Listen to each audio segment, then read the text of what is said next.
بسم اللہ الرحمن الرحیم۔ ایک نیکی کا بیان۔ رسول اللہ صلی اللہ علیہ وسلم کا پاک ارشاد ہے جو مستدرک حاکم میں موجود ہے، فرمایا من سلک طریقا یلتمس فیہ علما سہل اللہ لہ بہ طریقا الی الجنہ۔ جو شخص ایسا راستہ چلے جس کا مقصد علم دین کو حاصل کرنا ہو، علم دین کی تلاش ہو، تو اللہ اس کے لیے جنت کا راستہ آسان کر دیں گے۔ اس فضیلت میں یقیناً سب سے پہلے تو وہ طلباء شامل ہیں جو اپنا گھر بار سب کچھ چھوڑ کر دین کا علم سیکھنے کے لیے مدارس کا رخ کرتے ہیں، لیکن اس کے بعد درجہ بدرجہ ہم لوگ بھی اس فضیلت میں شامل ہو سکتے ہیں۔ کیسے؟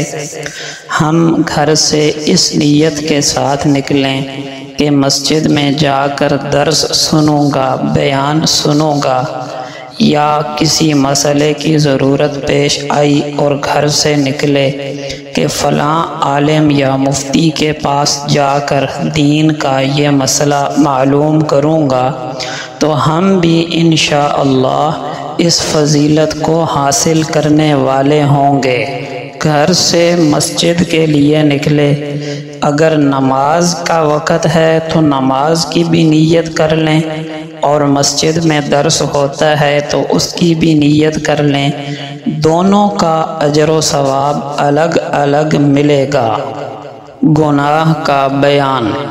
آپ صلی اللہ علیہ وسلم نے ام المؤمنین سیدہ عائشہ صدیقہ رضی اللہ عنہا کو فرمایا، اور در حقیقت اماں عائشہ رضی اللہ عنہا کے واسطے سے مجھے اور آپ کو سنانا مقصود ہے، فرمایا اے عائشہ، خود کو ان گناہوں سے بھی بچانے کی کوشش کرو، فکر کرو جن کو چھوٹا اور معمولی سمجھا جاتا ہے، کیونکہ اللہ کے یہاں ان کے بارے میں بھی پوچھا جائے گا۔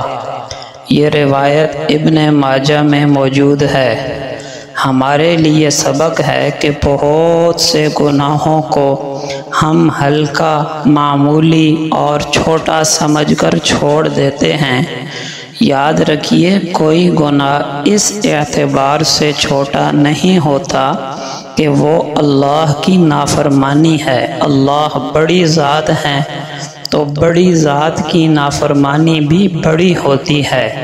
گناہ کو جو صغیرہ یا چھوٹا کہا جاتا ہے وہ دوسرے گناہوں کے مقابلے میں کہا جاتا ہے۔ آدمی ان گناہوں میں بڑی آسانی سے مبتلا ہو جاتا ہے جو معاشرے میں عام ہو جائیں۔ آدمی گناہ کو حقیر سمجھتا ہے دو وجہ سے۔ نمبر ایک، گناہ کر کر کے اس کی حقارت و نفرت دل سے نکل جاتی ہے، اب ہمیں وہ معمولی لگتا ہے حالانکہ وہ معمولی نہیں ہوتا۔ اور نمبر دو، کوئی گناہ معاشرے میں عام ہو جائے تو اس کی بھی حقارت اور نفرت دل سے نکل جاتی ہے، ہم اسے معمولی سمجھتے ہیں حالانکہ وہ معمولی نہیں ہوتا۔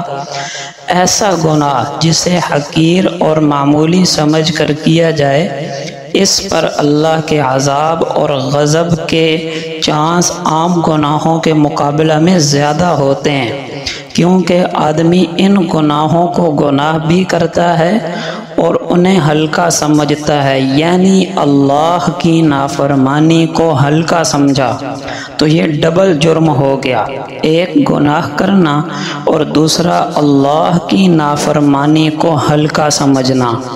ہر قسم کے گناہ سے بچنا اللہ ہمارے لیے آسان فرمائے۔